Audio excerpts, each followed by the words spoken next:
sur le chemin de Canaan, il y a eu souci. Ils ont barré le chemin. Mais Moïse ne s'est pas laissé faire. Moïse et le peuple, Moïse et Aaron et Hur, ils sont montés dans la présence de Dieu en train de prier. La Bible dit, pendant qu'eux ils prièrent, le peuple d'Israël avait, n'est-ce pas, la victoire sur Amalek.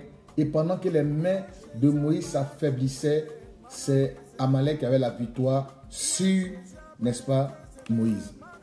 Le peuple d'Israël. C'est pour dire, le jour où tu vas t'affaiblir, le jour où tu vas t'affaiblir spirituellement parlant, le jour où tu ne donneras plus d'importance à la prière, bonjour au problème, le jour où tu ne vas plus donner de l'importance à la prière, où tu vas mettre la prière au second plan, où tu vas dire, oh non, et ça après, non, je n'ai plus le temps pour prier. C'est là que tu verras que la prière, c'est là que tu vas voir, bonjour, les difficultés. C'est là les difficultés vont commencer, n'est-ce pas, à pleuvoir dans ta vie. C'est cela pour dire, la prière, elle est vitale, elle est importante pour chaque chrétien. Elle est importante pour chaque chrétien. Si tu ne pries pas, frère, tu auras des problèmes. Si tu ne pries pas, la sorcellerie va s'installer chez toi. Si tu ne pries pas, tu perdras des combats. Parce que les victoires se remportent dans la prière. Les victoires se remportent dans la prière. C'est quand on prie qu'on a la victoire. C'est quand on ne prie plus qu'on a la défaite. Ton secours ne viendra pas par un voisin, ni par la connaissance, ni par tes relations que tu as, tes relations intellectuelles ou tes relations que tu as. Non, tes grandes victoires se rencontreront lorsque toi, frère, et ma soeur, mon frère, lorsque tu te donneras à la prière.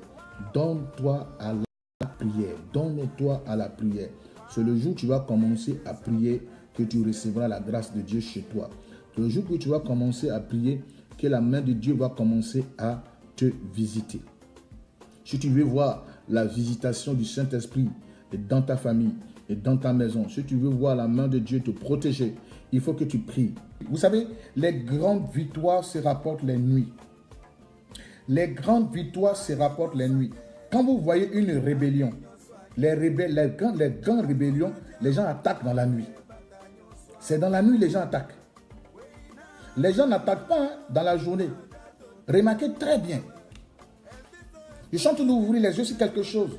Les grandes rébellions, quand ils ont attaqué, c'est dans la nuit. Ceux qui attaquent généralement dans la journée, ils perdent le combat. Je ne parle pas de physiquement, je ne parle pas de non, attaque la nuit. Non, les rébellions physiques où les nations, les rebelles entrent dans un pays pour attaquer, c'est dans la nuit qu'ils attaquent. C'est dans la nuit que les grands combats se livrent. C'est dans la nuit qu'on a des grandes victoires. Dans la nuit. Voilà. Dans la nuit que l'ennemi attaque. C'est dans la nuit que l'homme qui est le plus fort se lève pour attaquer. Pour vous dire, la nuit est trop stratégique. Cette nuit-là est trop stratégique. Parce que c'est la nuit qui engendre le jour. Mais pour que le jour se mette en mouvement, c'est que la nuit, dans la nuit, tu as déjà rencontré des victoires.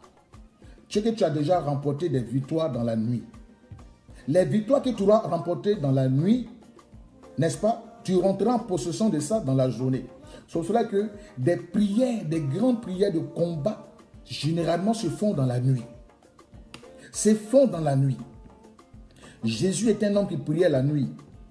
Jésus est un homme qui priait beaucoup la nuit. Oui, parce qu'il voyait toujours Satan descendre pour attaquer son ministère. Il priait chaque fois dans la nuit.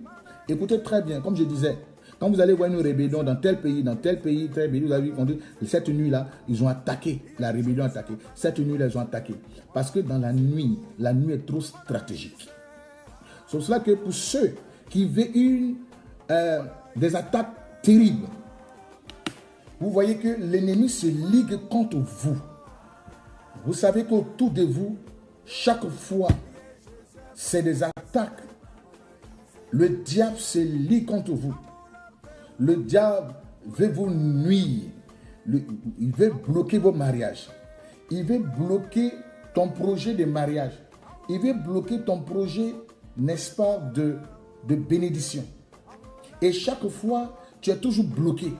Chaque fois, tu es toujours bloqué. Et tu as l'impression que tout est bloqué autour de toi.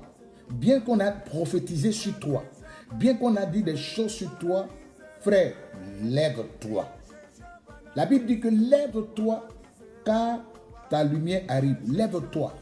Et il n'est pas dit d'aller chanter. Mets-toi dans un système de prière. Pour que ton identité spirituelle change, toi qui es en train d'entendre, parce que le diable voit en toi quelqu'un qui l'a bloqué maritimalement parlant. Tu ne dois pas te marier. Frère, regarde ta vie. Regarde l'âge que tu as.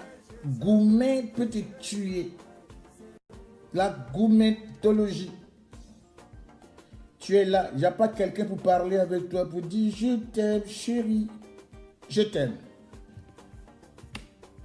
Bisous, bonne nuit ma chérie. Ça, de temps en temps, ça chasse les cauchemars. Tu es convaincu que l'homme là, c'est l'homme de ta vie. Tu es convaincu que cette femme, c'est la femme de ma vie. Mais il y a un mais. Mes frères, toutefois qu'il y a une bénédiction, il y a toujours opposition. Le diable s'oppose toujours. On a vu Amalek s'opposer à Israël. On a vu Amalek s'opposer à Israël. Mais la Bible dit que jusqu'au coucher du soleil, il ne s'est pas laissé faire. La Bible dit que les mains de Moïse furent levées jusqu'au coucher du soleil. Les gens, ils s'affaiblissent très vite. Ils commencent, quand ils ne voient pas un résultat immédiat, ils lâchent. Oh non! Oh non! Il faut persévérer dans la prière. Pour que Dieu change les situations de ta vie, pour que Dieu change l'histoire de ta vie, pour que Dieu change ton identité, frère, ton identité spirituelle et te fasse rentrer dans une dimension de puissance, de miracle, c'est que tu as remporté une victoire. Vous savez, là, quand on parle de victoire, c'est qu'il y a eu combat. C'est lié. Les deux choses sont liées. Oh, il y a la victoire. Non, non, non. La victoire veut dire que tu as combattu. Victoire veut dire, frère, ma soeur, ma fille, mon fils. Ça veut dire que tu as combattu. Vous avez une fois vu une victoire sans combat? Vous avez une fois vu quelqu'un qui a combattu, qui a eu la victoire